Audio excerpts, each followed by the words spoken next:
L'autisme, et plus largement les troubles du spectre de l'autisme, touchent environ 700 000 personnes dans la population française selon l'INSERM. Ces troubles ont plusieurs origines. Parmi elles, la génétique représente une part importante.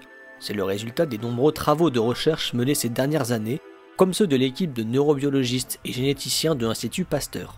On a découvert il y a quelques années plusieurs gènes impliqués dans l'autisme qui font partie d'une même famille, la famille des gènes Shank. On a délété ces gènes chez la souris et ces souris présentent des déficits comportementaux, notamment dans des tâches sociales, qui font un peu miroir avec ce qu'on retrouve chez les autistes humains.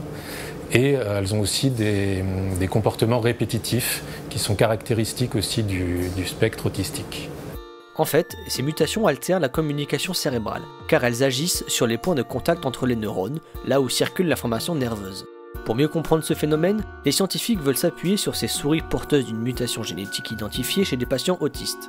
Nous, ce qui nous intéresse, c'est de voir l'activation cérébrale et la connectivité cérébrale chez des souris qui sont en comportement. Donc ça va nous permettre d'identifier les régions importantes pour ensuite regarder au niveau moléculaire vraiment ce qui se passe dans ces régions et éventuellement, in fine, pouvoir proposer des nouveaux traitements qui vont agir à la fois sur les déficits comportementaux des souris et sur les déficits ou les modifications qu'on va observer au niveau de la connectivité cérébrale ou de l'activation cérébrale.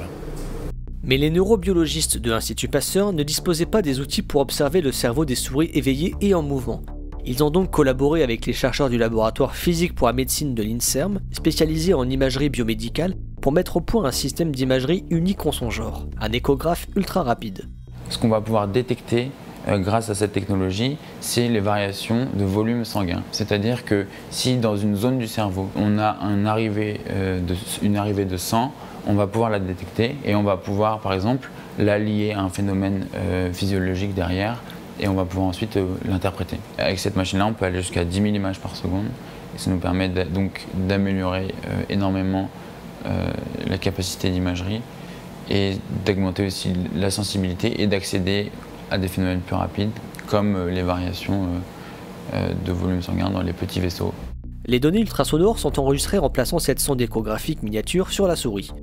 Grâce à ce dispositif, les scientifiques cartographient l'activité cérébrale de l'animal de manière non invasive. Comme ça, ils identifient les régions du cerveau connectées ou non les unes avec les autres en fonction du comportement de la souris.